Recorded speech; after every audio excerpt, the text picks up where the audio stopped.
Ils sont pas contents. Ils se battent comme des chiens. Ils veulent l'indépendance. Eux, ils s'entretuent. Et là, ils mettent des bombes. Ici, c'est des conflits de langue. Ici, des conflits d'appartenance. Là, des revendications régionales et identitaires. Moi, j'habite dans un pays comme ça aussi, avec 2 régions et 2 langues, les Flamands et les Wallons. Mais eux, ils se tuent pas. Ils doivent avoir un truc en Belgique. Là où le roi peut démissionner pendant 24 heures et tout le monde est content. Un pays qui reste sans gouvernement pendant 541 jours sans perdre la boule. Un pays où pour dire oui, ils disent non peut-être. Et pour dire non, oui, sûrement. Et quand on sait pas, on dit oui, mais non. Oui, mais non. Va chercher la balle. Oui. Oui, mais non. Allez, viens. Oui, mais non, c'est mon nom. Je l'aime bien, mon nom. La marnée. Il m'appelle aussi Yamarné. Mais moi, je sais bien que ça veut dire la même chose. Maman était un demi-Jacques Russell de la mer du Nord et papa un demi-Terrier des Ardennes. Je suis une vraie Belge, moi. Une echte. Une petite Zineke, un mélange. J'ai plein de trucs dans les veines, c'est pour ça que je suis si maligne. Allez, escapade reniflade, parce que moi j'en ai marre de toujours chercher cette balle. Oui, mais non. Je préfère une fois aller chercher autre chose. Voilà, je flaire une piste. La marnée. Une bonne piste. Oui, mais non. Le papa de la petite, il dit qu'il y a toute la Belgique dans ce nom-là. Mais non. 33 528 km² dans un seul nombre. Ça donne envie de renifler, ce plat pays qui est le mien. Mais qui va pas rester plat longtemps si les nationalistes continuent à faire des vagues. La mer? Non, la grande ville, la capitale. De Hoofdstad, Bruxelles. Bruxelles, ma belle. Allez-y. Dis donc, c'est peuplé ce pays. Plus de 11 millions qu'on m'a dit qu'ils étaient à battre le pavé. Et je crois qu'ils savent pas très bien qui ils sont. Il y a les Flamands et les Wallons. Et moi qui suis les deux. Prise entre 2 feux, au point que je me demande comment je m'entends encore avec mon autre moi-même. Et surtout comment lui, mon autre moi-même, s'entend avec moi. Ça, je dois une fois trouver. On n'a pas trouvé, on n'a même pas cherché. C'est un vrai compromis à la belge une fois de plus. Refuser le compromis, c'est la sauvagerie. Là où le compromis à la belge est mort, il y a près de 5. Mesdames, messieurs, saluez le retour du compromis à la belge. Je le savais. Je suis de la race du compromis. Le mot qui sauve le pays. Noble Belgique, me voilà.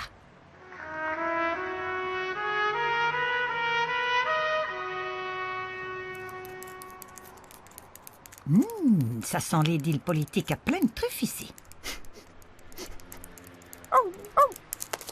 C'est un chenil, ça? Mais non, c'est le Parlement fédéral. Ici, je vais trouver un animal politique qui va éclairer ma lanterne. Ou je m'y connais plus, ou ces chaussures sentent 49 ans de tapis rouge. 49 ans que ça bat le pavé politique. Cuir tanné, semelle bilingue. Oh oh, les bouts sont bien usés par les courbettes. Tadam! Herman de Croo. Ça a été bourgmestre, 4 fois ministre, président de la Chambre, sénateur, ministre d'État. Voilà. Et un as pour faire rouler la balle. Est-ce que c'est sérieux? Un homme politique qui est élu sans interruption pendant 49 ans. Allez, Herman, comme. Toi qui es parfait bilingue, dis-moi comment tu gères ton conflit intérieur. De la schizophrénie, il y a 2 moyens de sortir. Soit vous devenez fou, soit vous faites le compromis. Est-ce qu'on peut faire un compromis entre soi et soi? Nous sommes habitués à vivre les uns avec les autres et les uns avec le contraire des autres. Mais ça veut rien dire, ça c'est du blabla de politicien. Il en va de la survie fondamentale de ce petit bout de terre et des gens qui l'habitent. Vous savez, nous sommes un peu comme les mariages italiens d'antan. Il n'y avait pas de divorce possible. Et on pouvait se casser mutuellement la vaisselle qu'on avait reçue de ses parents. Et il n'y avait pas de problème. Finalement, il fallait s'entendre. Toute cette vaisselle cassée, ça a quand même coûté très cher à l'État. Oh, qu'est-ce que c'est? Tiens donc, je perçois la douce effluve d'une jolie ballerine qui sent le neuf. C'est Miet Smet, très engagée pour les droits des femmes, ministre d'État, veuve et mémoire vivante de l'ancien Premier ministre Wilfried Martens. En Belgique, on a besoin de compromis. D'abord parce qu'on est obligé de former des gouvernements avec plusieurs partis, donc des partis francophones, des partis flamands, et toujours au moins 4 partis parce qu'on n'a aucun parti qui est assez grand. Mais je pense que c'est particulier à des pays qui n'ont pas le système majoritaire absolu. C'est ça la différence. Lui, c'est Alexander De Croo, un jeune loup libéral qui lance bien la balle. Si jeune, et déjà ministre des Pensions, et vice-premier ministre. Et là, mais enfin, dis, me met dehors.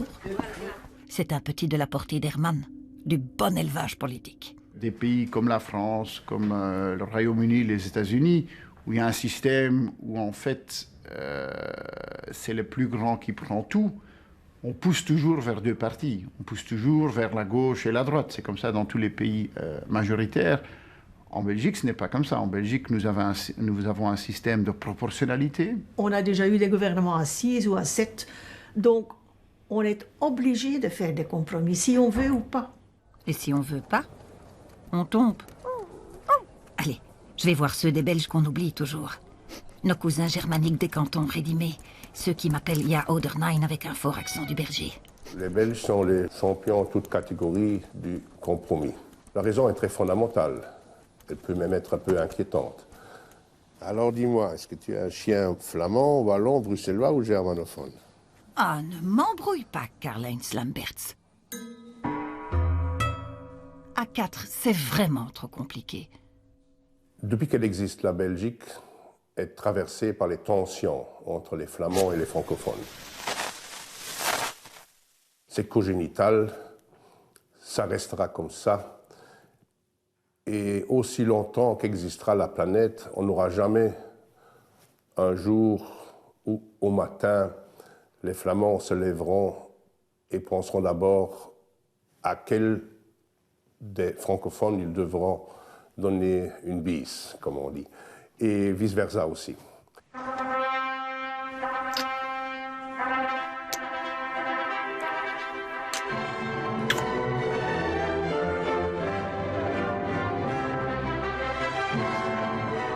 Aujourd'hui, il y a un des 2 partenaires qui veut le divorce, l'autre pas, et l'autre continue d'ailleurs à se définir comme belge souvent, mais un des partenaires veut la fin du mariage, dirais-je. Mais c'est un peu comme dans les couples. Vous pouvez avoir un couple qui est en voie de divorce, mais ça ne veut pas dire pour ça qu'autrefois, ils ne se sont pas sincèrement aimés. Il y a eu un mariage d'amour. T'attends encore quelque chose? Non, peut-être. Hein? Avoir le sens du compromis, c'est aussi, je dirais, la base d'une attitude psychologique.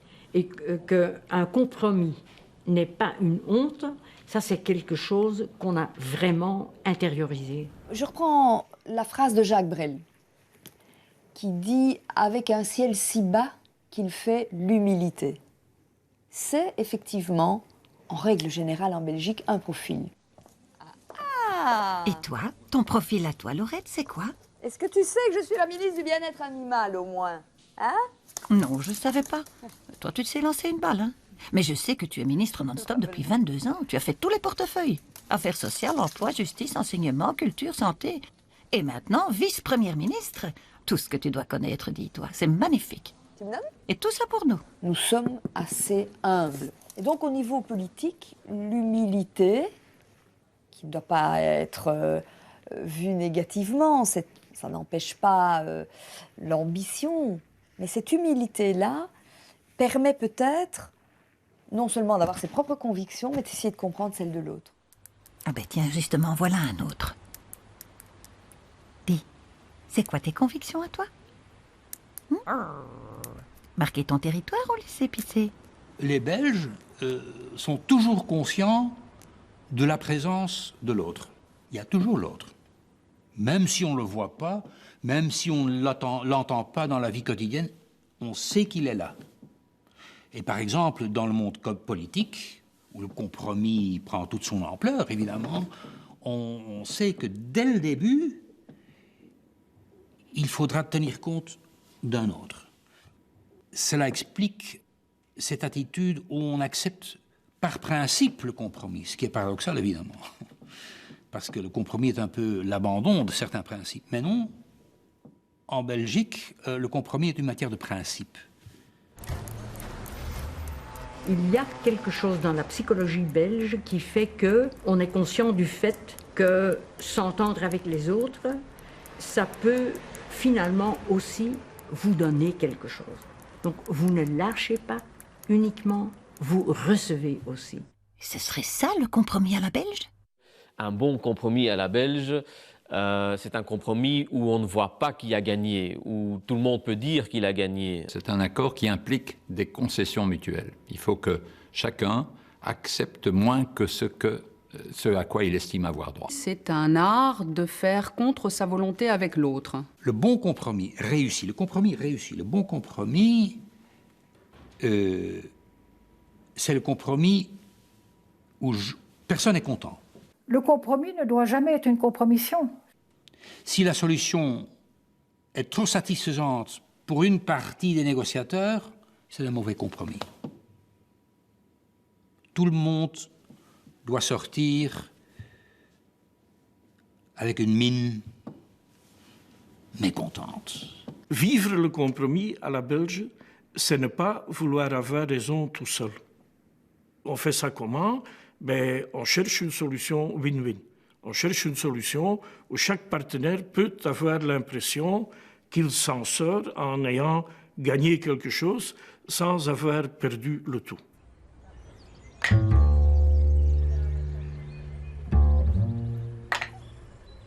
Nous sommes nés d'un compromis. La création de la Belgique a été un accident de l'histoire. Si on reprend l'histoire de la Belgique, la création de la Belgique, donc au milieu du 19e siècle, la Belgique n'aurait pas dû exister. Quoi? Qu'est-ce que tu dis, toi? Le mouvement, à l'époque, c'était que le sud de la Belgique et Bruxelles rejoignent la France, et puis le nord soit devienne indépendant, soit plutôt reste rattaché aux Pays-Bas. C'était ça la logique. Oh, monsieur est fin connaisseur en logique de Belgique. Et les grandes puissances de l'époque ont imposé la création de la Belgique comme État tampon. Vous avez ici la Belgique. C'est une terre extrêmement découpée, très ondulante, aux frontières capricieuses. Elle est bordée vers le haut par les Pays-Bas, à l'ouest par la mer du Nord, au sud par l'est de la France et à l'est par l'Allemagne de l'Ouest. Et on a obligé des Belges qui n'en avaient strictement aucune envie, enfin ils ne s'appelaient pas les Belges à l'époque, on a obligé donc les Wallons et les Bruxellois à vivre avec les Flamands. Moi, je m'insurge contre cette présentation parce qu'en fait, en 1830, il y a une volonté des gens du sud des Pays-Bas, appelons-les Belges, de vivre séparément et d'avoir un gouvernement particulier avec des structures politiques particulières. Aujourd'hui, certains essayent de prétendre que déjà à ce moment-là, il y avait une question de flamands et de wallons, de néerlandophones et de francophones, ce qui est complètement faux. La spécificité de la Belgique, c'est qu'ici, il n'y avait pas seulement les éléments progressistes qui étaient mécontents, mais aussi les conservateurs. Et donc, ensemble, ils ont mis les Hollandais à la porte, ils ont coupé les Pays-Bas en deux, ils ont créé la Belgique. Et dès le départ, ils n'étaient pas d'accord entre eux sur ce qu'ils devaient faire.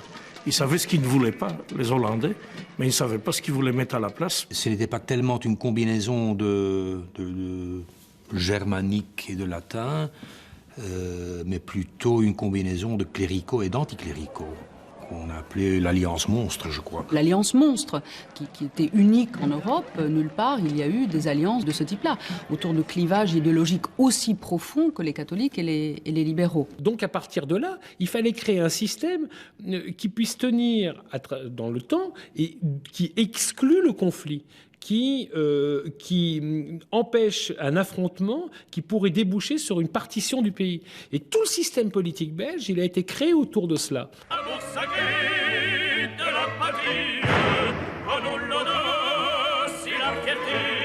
Lorsque la Belgique se constitue en 1830, un des premiers problèmes, ça va être de savoir quel est le régime qui va être le sien. On est dans une période de retour à l'ancien régime, et donc il n'est pas question d'en faire une république. Il faut en faire une monarchie. Et donc, qu'est-ce qu'on a fait? On a créé une monarchie constitutionnelle.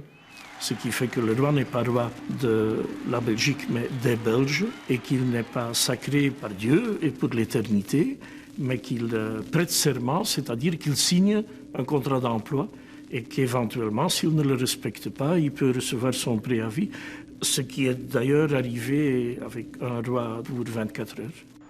Ça, c'était vraiment un compromis pas catholique, qui nous a rendus célèbres. 24 heures sans roi parce que le monarque avait des convictions religieuses personnelles. De voir un roi abdiquer pendant 24 heures pour pouvoir faire passer une loi qui est adoptée par une majorité politique au sein du pays, ça donne une vision totalement surréaliste du pays. Ça a été l'histoire d'un combat des femmes belges, mené entre autres par cette grande dame écolo aux pieds énergiques et bien posés. Magda Alvoet. Avec elle, on ne discute pas. Ministre d'État, elle a aussi présidé le groupe des Verts au Parlement européen. Le premier grand compromis politique que j'ai été amenée à faire est celui sur la réalisation de la libéralisation de l'avortement. Il y avait tout un mouvement de dépénalisation de l'arrêt de grossesse. Il y a eu des médecins en prison, il y a eu des condamnations pour avortement. Et il y avait une très très forte opposition, surtout des démocrates chrétiens, néerlandophones. Donc c'est vraiment quelque chose de très tendu. À un moment donné, c'est créé une majorité alternative. Les socialistes dans la majorité ont fait avec les libéraux dans l'opposition une sorte de majorité différente qui a voté l'interruption volontaire de grossesse à un moment donné dans le parcours de celle-ci. Je n'oublierai jamais de ma vie, lors du vote final, il y a eu une photo magnifique dans le Morgen, le lendemain du vote, où on voyait vraiment le bloc des démocrates chrétiens, tous pratiquement des mecs, pour le dire ainsi, qui avaient donc voté non. Et on voyait ce rejet total.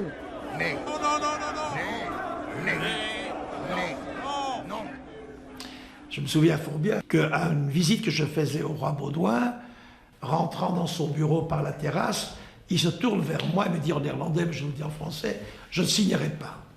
Alors qu'on n'avait pas parlé de ça du tout. Je devine tout de suite de quoi il s'agit. Je suis sorti, j'étais dans l'opposition à ce moment-là, téléphoné au Premier ministre en disant, écoute, Wilfried, il ne va pas signer. On savait évidemment que le roi avait des principes très rigoureux en ce qui concerne l'avortement. Mais avant le 30 mars 1990, il ne m'a jamais dit ou expliqué qu'il n'allait pas signer une éventuelle loi sur l'avortement. Et donc, ce qui s'est passé, c'est que le roi Baudouin a refusé. L'enjeu était énorme. Si tout cela devenait public avant qu'une solution avait été trouvée, le sort de la monarchie était en doute. J'avais dit au chef de l'État, tous mes respects que je vous dois, mais vous êtes un roi constitutionnel, vous n'êtes pas un président de la République à titre temporaire investi de tous les pouvoirs, vous devez obéir au pouvoir suprême qui est le Parlement. Pendant la semaine qui a suivi, quand il a rencontré aussi mes vice-premiers ministres, il a déclaré à tous: vous pouvez envoyer le pape ou le cardinal, je ne vais pas changer d'avis. D'ailleurs, si on n'avait pas trouvé une solution, il aurait abdiqué. Je jure d'observer la Constitution et les lois du peuple belge. Alors on trouvait une astuce extraordinaire. Le roi s'est déclaré dans l'incapacité de régner. On le déclarait incompétent ou incapable de gérer le pays. Extraordinaire, hein? La Constitution belge prévoit, comme tout État, qu'un chef d'État peut devenir incapable de gouverner, par physique, par psychique, peu importe. Donc il a démissionné. C'était invraisemblable. Je pense qu'à l'extérieur, c'est une chose qu'on n'a pas pu comprendre. Faire abdiquer un roi 24 heures qui après reprend ses fonctions, c'est tout simplement impossible. Mais le mot impossible n'est pas belge. Je veux dire que c'est un tour de passe-passe constitutionnel qui n'a pas de précédent sur la planète et qui ensuite n'a pas créé de jurisprudence. D'ailleurs, c'est un cas dans l'histoire. Mais que quelqu'un ait pu imaginer un tel tour de passe-passe, c'est juste hallucinant. Et que ça n'a dérangé personne, c'est encore plus hallucinant. Une grande majorité en Belgique était pour cette loi sur l'avortement, mais en même temps aussi une grande partie de l'opinion publique comprenait le roi, comprenait qu'il avait un problème de conscience et trouvait qu'il pouvait laisser jouer ce problème et qu'il avait le droit de refuser de signer. Qui remplace le roi en Belgique lorsqu'il n'y a pas de roi? Pas un autre roi. Non, trop prudent. Le gouvernement au complet devient collectivement chef de l'État. Alors il y a une chose extraordinaire.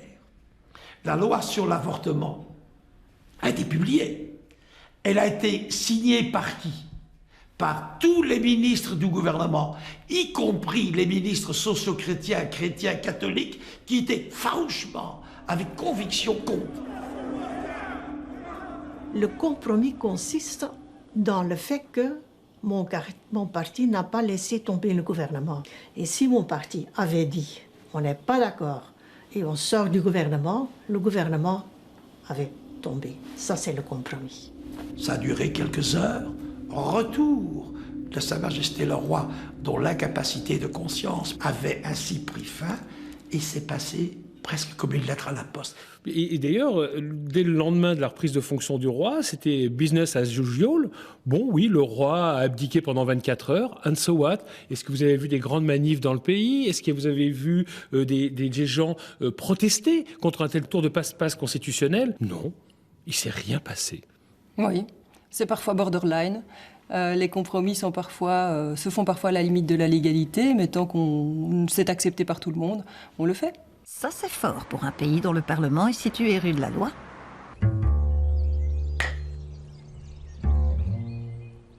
Et c'est assez extraordinaire que même le compromis, que les gens disent compromis, compromission, concession, que sais-je, est devenu non pas une insulte chez nous, mais presque un point d'honneur. Ici, tout le monde se tient par la barbichette.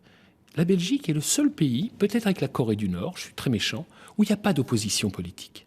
Il n'y a pas d'opposition. Pourquoi? Parce que tout le monde est au pouvoir en Belgique. Le Parti socialiste est obligé de gouverner avec des libéraux, avec des verts, avec des chrétiens démocrates, avec des indépendantistes flamands, etc. Et quand ils ne sont pas au pouvoir tous ensemble au niveau fédéral, ils sont au pouvoir au niveau régional. Les États fédérés, donc, qui ont beaucoup de pouvoir. Et sans parler des communes, qui sont là, carrément, tous les pouvoirs sont aux communes. Pour ça, ici, tout le monde va être bourgmestre. Donc, c'est je te donne, tu me donnes, je te tiens par la barbichette, et ainsi de suite. Donc, comme il n'y a pas d'opposition frontale possible, parce que si vous vous opposez frontalement, on va vous tirer le tapis sous le pied à un autre niveau, hyper dangereux. Dans ma commune, où j'étais maire, je peux être en coalition avec des amis socialistes qui sont mes adversaires au niveau de la province, que je retrouve comme collègues au niveau du gouvernement, qui sont adversaires dans un gouvernement régional, et il en va tout le temps comme cela. Donc, vous n'avez jamais l'unicité de pensée. Vous n'êtes jamais le président de la République monarchique à la française.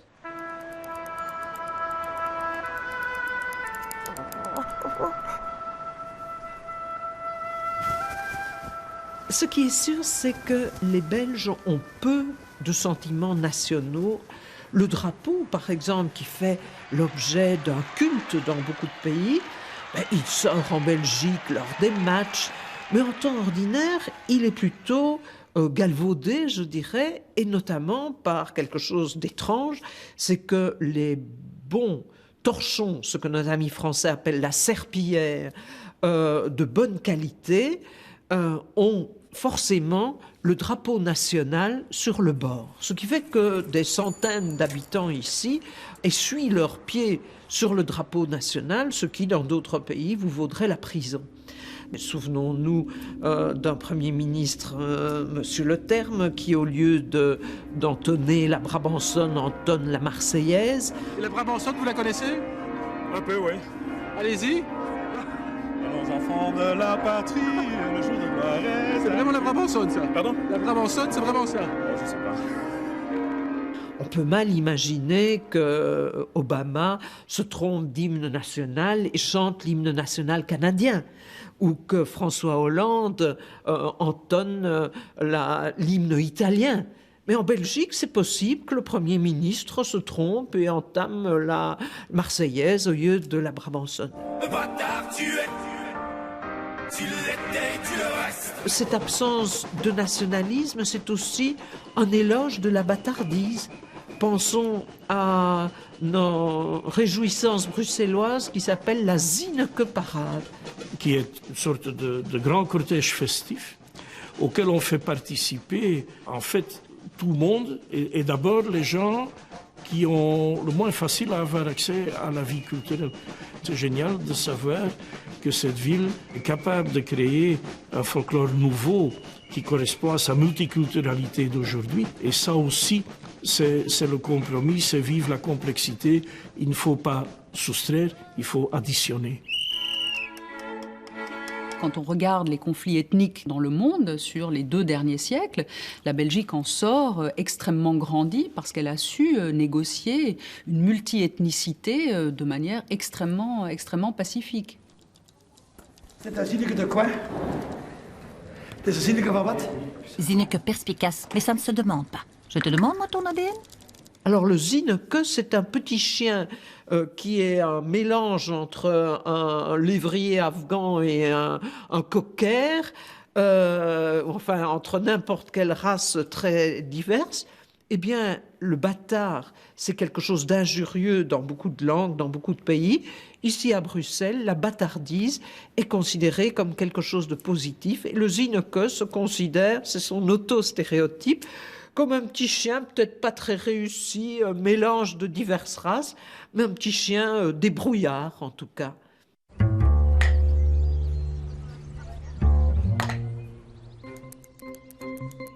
Et me voilà sur la ligne de démarcation, la frontière linguistique, un mur invisible de 240 km d'ouest en est.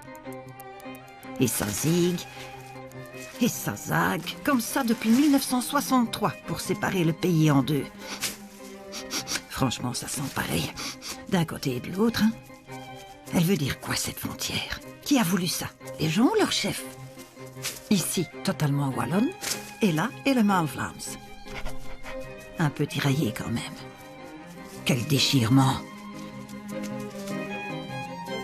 De ce côté, je dois aboyer en français, et ici, je dois aboyer en flamand. C'est pas un peu con, ça? Pour moi, un des compromis qui est revenu d'ailleurs dans différentes variantes dans l'histoire de Belgique, qui est très, très important, c'est le principe de territorialité linguistique, donc la reconnaissance de la primauté d'une langue pour les différentes régions du pays, enfin principalement pour la Flandre et pour la Wallonie. Alors, ça a été mis en place seulement dans les années 30, donc 100 ans après l'indépendance de la Belgique, après la création du Royaume de Belgique. Et c'était un compromis entre, d'une part, les francophones qui étaient habitués au fait que la Flandre fonctionnait de manière bilingue et la Wallonie de manière unilingue francophone, et puis les Flamands qui ont dit, écoutez, ça c'est inacceptable, cette asymétrie. Et donc le compromis qui a été adopté, ça a été l'unilinguisme territorial sur plus de 90% du territoire, donc avec quelques exceptions comme Bruxelles et Louvain, qui ont du reste été alors les sources des problèmes ultérieurs. La seule grande question, c'est de savoir à combien on joue dans cette pièce. Parce que les Flamands, très fondamentalement, veulent une Belgique à 2, la Flandre et la Wallonie. Les Wallons voient ça autrement. Ils voient une Belgique à 3, la Flandre, la Wallonie et Bruxelles. Et puis, comme si ça ne suffisait déjà pas, il y a encore la minorité germanophone à l'est de la Belgique. Ils disent, mais nous existons aussi. Et c'est pour cela que nous avons, comme germanophones, un jour inventé une formule très belge, 2, donc la version flamande de la Belgique, plus 3, la version wallonne, ça fait 4, la version germanophone. Il est fort en arithmétique. Parfois, je me dis que ce conflit linguistique, c'est juste une formule magique qui sert nos hommes politiques et leur donne du mordant. Alors, jamais personne ne vous avoue qu'il y a une part de racisme dans les contacts entre flamands et francophones.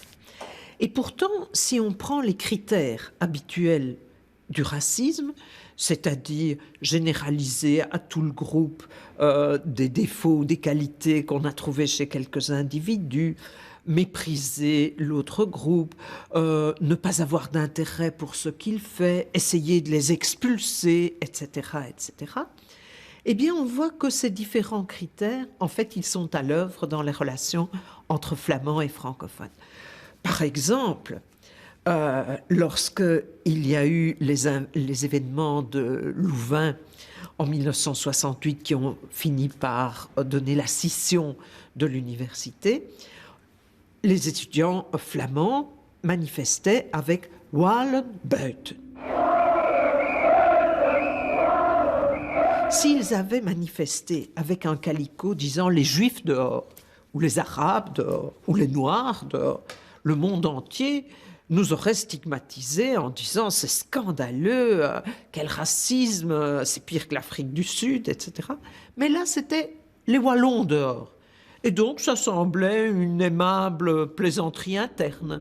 Louvain, dans les années 60, c'est une ville où il y a une université, de loin la plus grande université du pays, qui fonctionne de manière bilingue, pas depuis tellement longtemps. L'université avait été fondée au XVe siècle, fonctionnait en latin, puis il y a eu un passage graduel au français, et ce n'est que dans les années 30 qu'on s'est mis à enseigner également en néerlandais dans cette ville flamande. Et l'université était trop importante pour la petite ville de Louvain, 30 000 étudiants. Pour à cette époque-là, 30 000 habitants, c'était un peu... À ce moment-là, a émergé la revendication de déplacement de l'ensemble de l'université francophone au-delà de la frontière linguistique. Mais pour moi, c'était surtout une question de nouveau d'une élite francophone, dans une ville essentiellement flamande, qui se comportait comme un territoire conquis. Moi, je n'ai absolument rien contre les gens qui parlent français, mais j'ai bien quelque chose contre les gens qui parlent français et qui en plus estiment du fait qu'ils parlent français qu'ils sont supérieurs aux autres. Il faut le situer dans le cadre de la fameuse frontière linguistique qu'on a toujours eu du mal à accepter du côté francophone. Et donc prendre du terrain parce qu'on s'est installé en Flandre et qu'ensuite cette partie-là de la Flandre se transforme en territoire francophone, c'était considéré comme quelque chose de tout à fait normal. C'était pas vécu de cette façon-là du côté flamand. Et ça provoquait un mouvement assez violent, oui. Ça menait à des affrontements violents, pas entre les étudiants francophones qui s'en fichaient plutôt et les étudiants flamands, mais entre les étudiants flamands, nationalistes, et les forces de police qui alors essayaient de protéger les facultés francophones contre les pavés qui étaient lancés par les étudiants flamands. Et donc, qu'est-ce qui s'est passé pour résoudre cette tension extrêmement vive? C'est qu'on a fait un compromis à la belge, où on a dit, bon, l'université francophone partira, mais alors, comme dans beaucoup de compromis, on fait intervenir une autre dimension que simplement transfert, c'est la compensation financière. L'État fédéral a financé alors l'installation d'un vaste terrain sur la commune d'Ottigny, donc où est maintenant situé Louvain-la-Neuve, et donc 40 ans plus tard, nous avons célébré ensemble le déménagement, donc l'université de Leuven et celle de Louvain-la-Neuve, en se rendant compte que ça avait été une excellente opération de part et d'autre. Et puis on a vu, chose extraordinaire, les deux universités se remettent à collaborer comme d'autres. Donc c'est assez étonnant, c'est presque comme les ménages qui divorcent 3 fois et réépousent la même dont ils furent déposés et divorcés quelques années auparavant. Il est drôle, lui. Il ramène ça à une éternelle crise de couple. Alors l'enjeu, ça serait Bruxelles, ma belle. Cette ville que l'un et l'autre voudraient posséder. Le plus bel exemple de compromis à la belge, c'est le statut de la région Bruxelles-Capitale. Il est jusqu'à ce jour d'ailleurs inégalé. C'est vraiment la Formule 1 d'un compromis à la belge. Qu'est-ce qu'on a fait? On a fait quelque chose qui est unique au monde. Dans tous les États fédéraux du monde, nous avons un seul type d'entité fédérée. Les cantons en Suisse, les Länder en Allemagne et en Autriche, les provinces au Canada. Mais en Belgique, on a créé 2 types d'entités fédérées. Les communautés et les régions. Donc le système de fédéralisation à la belge, c'est qu'on a créé 3 régions et 2 communautés. Enfin, 3 communautés, parce qu'il y a aussi une petite communauté de langue allemande.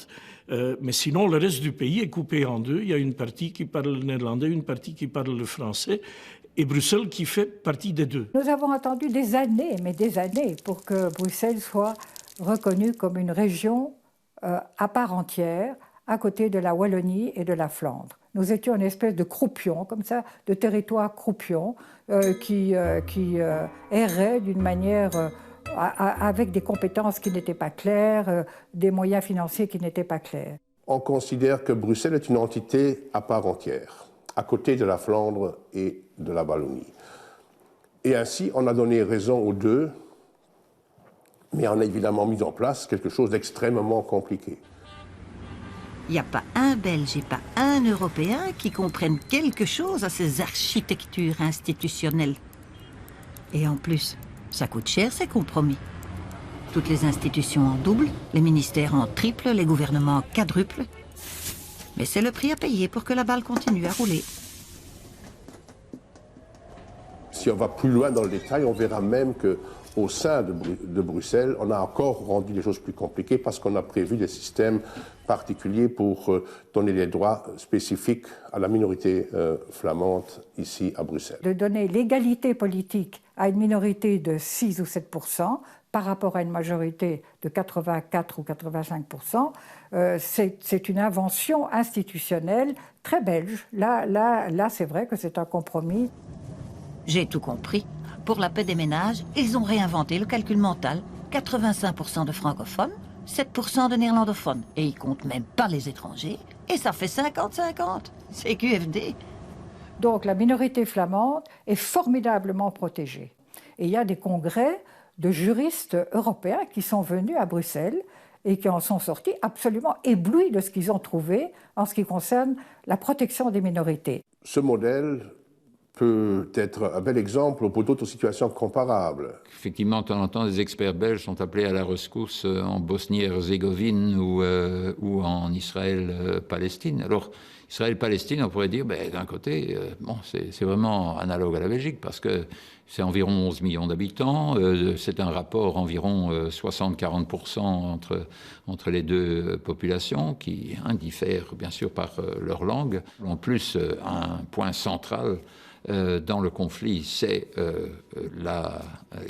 qui peut s'approprier la capitale, Jérusalem, et quelles sont exactement les limites de cette capitale. Donc il y a une série d'analogies directes. Imaginez un système à la belge.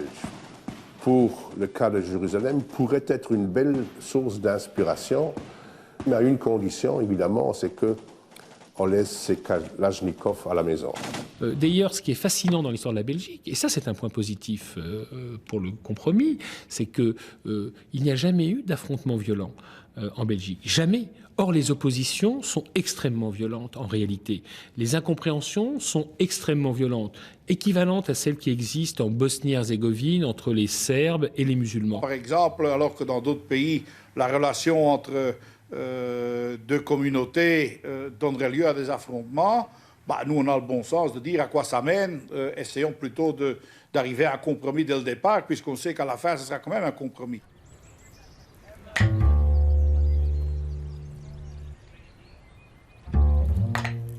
Le compromis à la belge, c'est simple, c'est ne déplaire à personne. C'est ne trancher aucun conflit et c'est renvoyer le conflit à plus tard, en espérant que le conflit ne va pas éclater pendant qu'on est aux affaires. Quelle arrogance! On voit bien que monsieur n'est pas un Belge. C'est ça, le compromis à la belge. Donc c'est déplacer le problème dans le temps. Le compromis à la belge, c'est pas de la procrastination, c'est-à-dire remettre aux générations futures les problèmes qu'on n'a pas résolus maintenant. Ça, je pense pas. C'est essayer de trouver des solutions, mais une solution un jour n'est plus la solution de demain. Parfois, on entend que les accords à la belge sont un peu légers, sont un peu faciles. Parfois, on entend aussi que c'est un report d'un problème dans le futur. Mais en attendant, le problème, au moment où il se pose, est résolu. Jean-Luc Dehaene, le Premier ministre, avait cette phrase extraordinaire « Tant qu'un problème ne se pose pas, il n'existe pas ». On nommait Dehaene dans le temps plombier,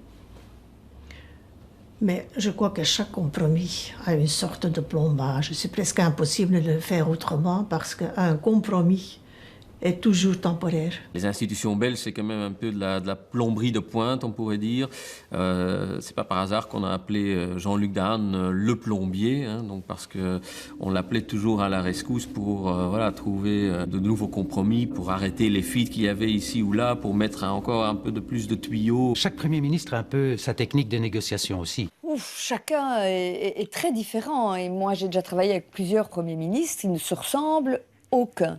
Certains sont plus notaires, en attendant que finalement le fruit tombe des branches.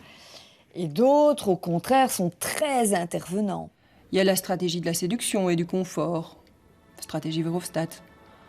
On va bien manger aussi, on va boire un bon vin italien. Guy Verhofstadt, par exemple, faisait de la cuisine italienne pour essayer de créer une ambiance qui lui permette à un moment aussi de trouver le point de compromis, le point de décision. Maria, la cuisinière, va vous servir ceci, cela, et essayer de jouer sur la convivialité entre les personnes. D'autres, c'est des petits sandwichs mauvais qui font que les collègues en ont marre de manger ça, voire n'ont même plus rien à manger.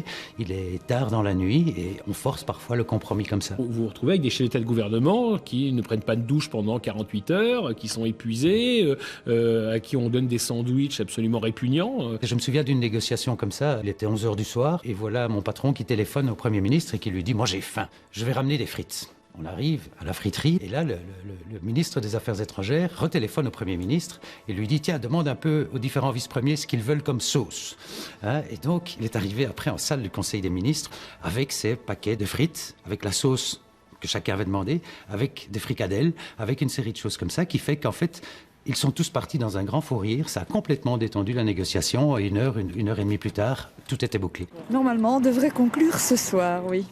Il y a la stratégie du manque de sommeil.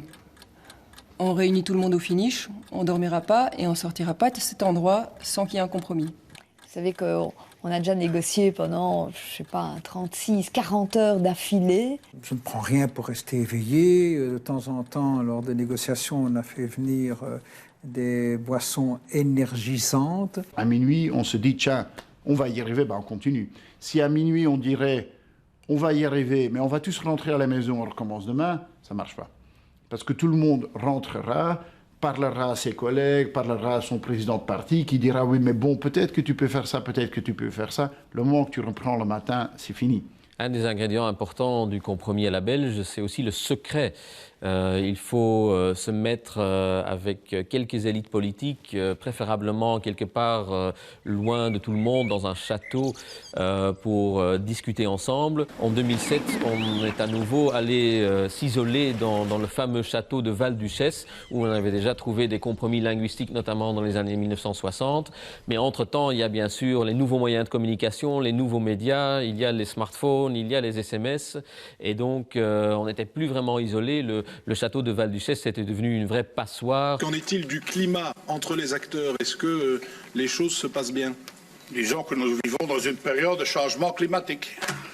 Il y a de la théâtralisation. Des ultimatums ne servent à rien.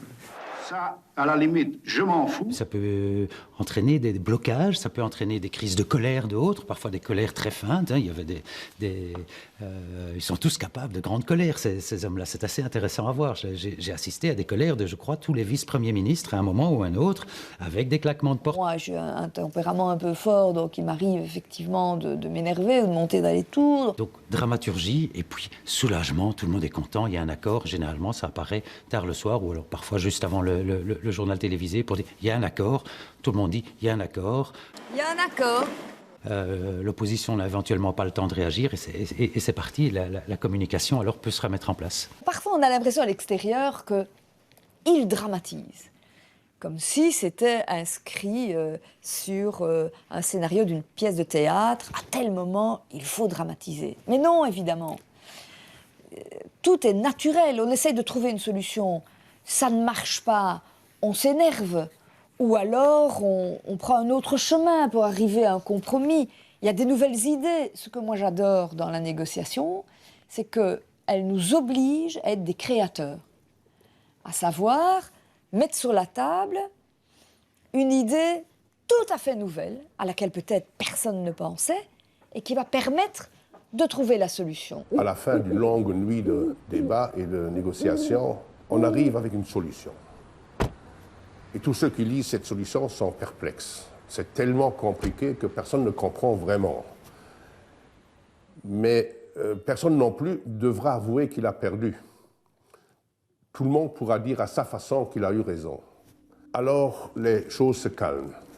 Et on doit mettre alors ce compromis en œuvre. Alors c'est ça le grand moment, le test final le stress test d'un compromis à la belge, c'est qu'il doit fonctionner. Et si quelque chose qui a été négocié d'une manière assez émouvante, qui est compliqué et qui fonctionne dans la réalité, alors vous avez un vrai compromis à la belge. Ça fonctionne, mais pas toujours. Ils sont restés plus d'1 an sans gouvernement. Il y en a qui ont dit « c'est la fin du compromis, mort à la Belgique ». Je l'ai vu, je suis même allée chez le Premier ministre. Eh bien, croyez-moi, ça a aboyé ferme.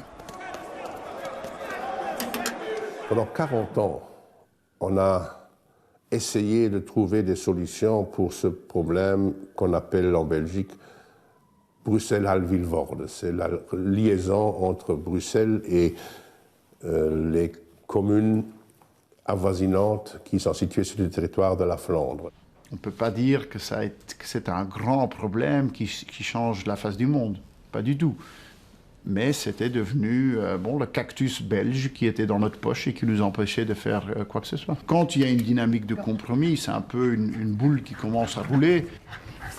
Le problème, c'était qu'entre 2007 et 2010, la boule ne roulait pas. C'était bloqué. Alors, à la fin, le jeune loup en a marre.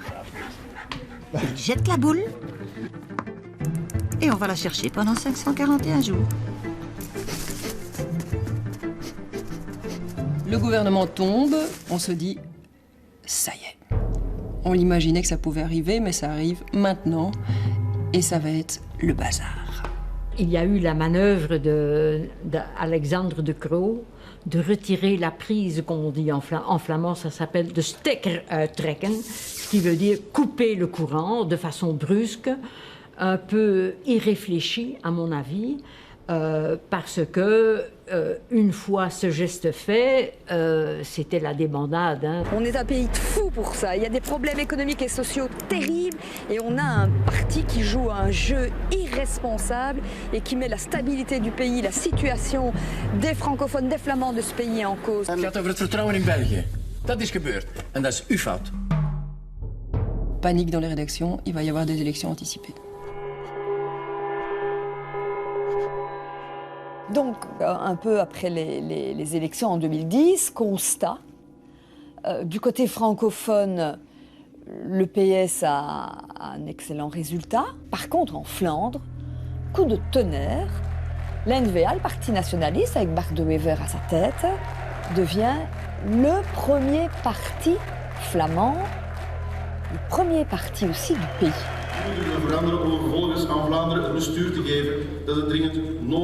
La N-VA, ce nouveau grand parti nationaliste, lui, veut en finir avec ce travail de dialogue et de compromis.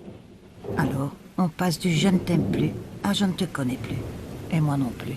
C'est triste. Si on dit, la Belgique, nous sommes des séparatistes et on veut une république flamande, si on dit ça, alors ça devient difficile d'entrer dans un gouvernement qui ne prévoit pas ça.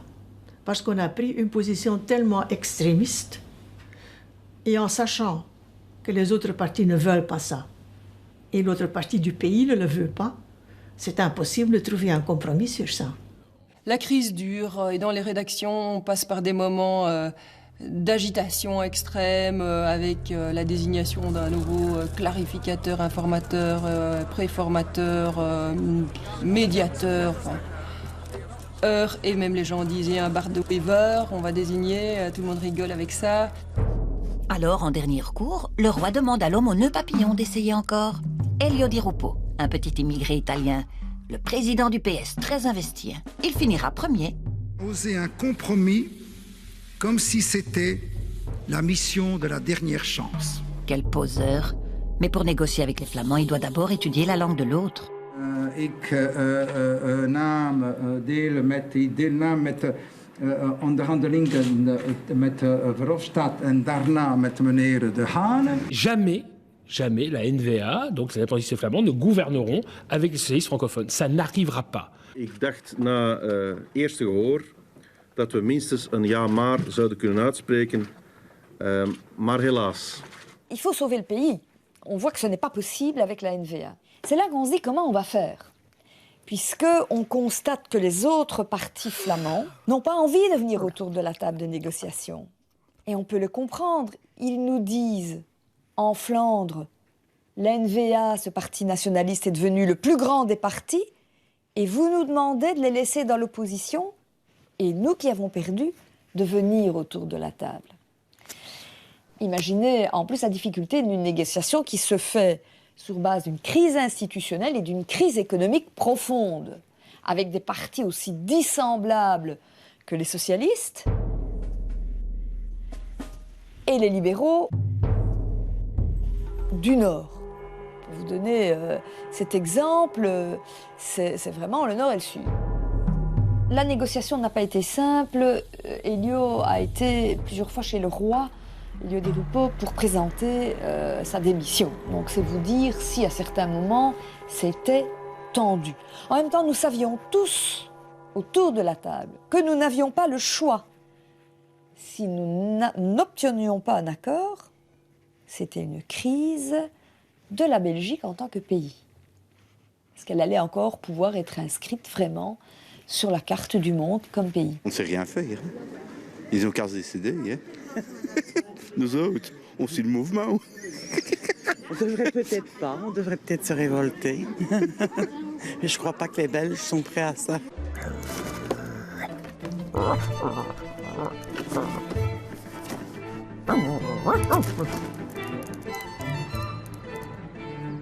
Vers le 21 juillet, le roi en a assez de tout ça, perd son calme et son flegme, et puis fait ce discours à l'occasion de la fête nationale en frappant du poing et en disant « il est temps maintenant », et on voit bien que c'est pas de la rigolade. Il est évident que chaque parti devra faire des concessions. Chacun aura donc l'obligation de prendre ses responsabilités. Le moment est venu où le vrai courage consiste à chercher fermement le compromis qui rassemble et non à exacerber les oppositions. Mais je me souviens de scènes poignantes, notamment le 21 juillet. On sentait vraiment presque une peur des leaders des partis flamands face à cette responsabilité. Comme parti qui avait perdu les élections, les voilà qui doivent accepter la responsabilité d'une négociation et donc d'un compromis. C'est cela que tous nos concitoyens attendent. Donc il a fallu, de la part d'Elio, tout le monde lui a reconnu une patience. Il a pris son bâton de pèlerin, il a été voir un parti puis l'autre. Il avait cette forme de conviction qu'on arriverait à quelque chose. Et si Di Rupo n'avait pas pensé comme ça, il se serait flingué tout de suite, il n'aurait pas tenu le coup et il n'aurait jamais pu résoudre cette crise. Normalement, on devrait conclure ce soir, oui. Ce qui est la fin du tunnel, comme on dit. Ah, voilà, trouvé. Allez, après 541 jours de crise, le gouvernement Papillon, du nom du nœud de son maître, sort finalement de sa chrysalide. Et comment on a fait pour sortir de la crise? Comment les Belges ont-ils fait? Tout simplement en mettant en place un gouvernement minoritaire en Flandre.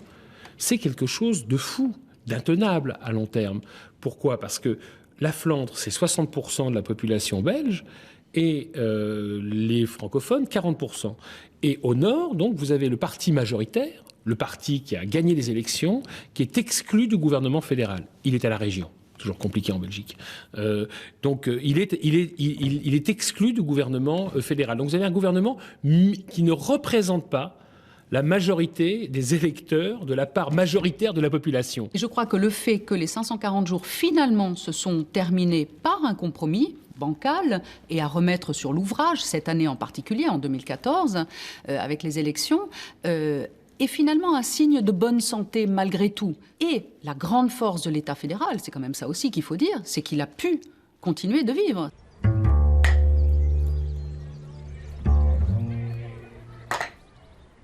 Il y a une forme d'aveuglement volontaire des francophones de se dire que la Belgique, c'est quelque chose qui ne s'éteindra jamais, qui évoluera au fur et à mesure, mais qui restera toujours un État fédéral. Du côté néerlandophone, cet aveuglement est moindre, puisque beaucoup disent tout haut, ben voilà, on n'a pas d'attachement sentimental à cet État, ce qu'on veut, c'est quelque chose qui fonctionne bien. Alors tout dépendra de l'efficacité du fonctionnement du pays. Est-ce qu'on a encore besoin du compromis? Est-ce que les jeunes politiciens vont encore savoir en faire? Mais oui, on a besoin du compromis puisqu'on ne peut pas divorcer. Nous avons un patrimoine en commun, que diable? La capitale? Qu'est-ce qu'on va faire de Bruxelles si on se sépare? Qui va la prendre? On donne un droit de visite? On fait une garde alternée? Est-ce qu'on va pouvoir survivre financièrement l'un sans l'autre? Moi, je conclus que le bénéfice à rester ensemble est plus grand que toutes les concessions liées au compromis. Ça, moi, je dis. Je crains qu'un jour, le pays cesse d'exister, c'est-à-dire que chacun retrouve son indépendance dans le cadre d'une Europe qui offrirait une espèce de chapiteau protecteur. En même temps, je ne le souhaite pas, parce que un divorce à la belge, ça serait un extrêmement mauvais signal pour l'ensemble des Européens. Ça voudrait dire qu'on ne peut vraiment pas cohabiter dans le même espace politique, que les Flamands et les francophones n'arrivent pas à cohabiter ensemble. Comment vous voulez faire cohabiter, dans ce cas-là, des Portugais et des Lituaniens?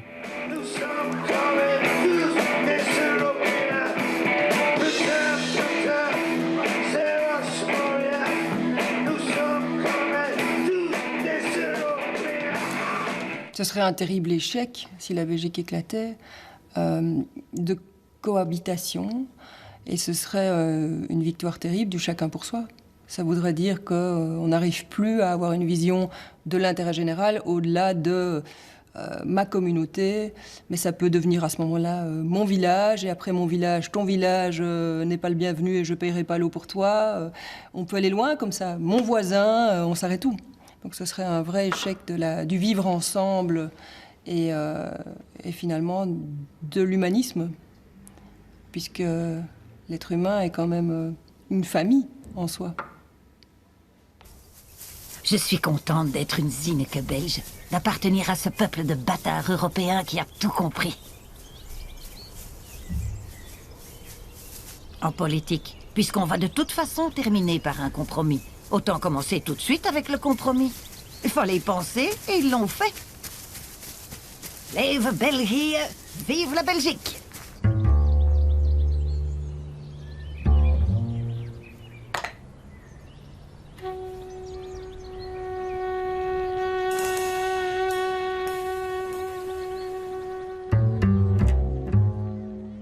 Quand on dit oui... Ah oui. Mais non. Ja, maar nee, hè. Ja. Non, peut-être. Oui, mais non. Et quand on dit non... Oui. Oui, mais non. Oui et non. Oui. Nee. Ja. Oui, mais non. Oui, sans doute. Ja, maar. Maar nee ook, hè. Ja oder nein? Ja. Oui, sans doute. Oui, mais non. Oui, mais non, ou non, peut-être. Mais non, évidemment. Oui, mais non, ja, maar nee. Ja, maar nee. Oui. Non, peut-être. Mais oui. Nee, misschien. Mais non. Ja, zeker. Mais non. Ja.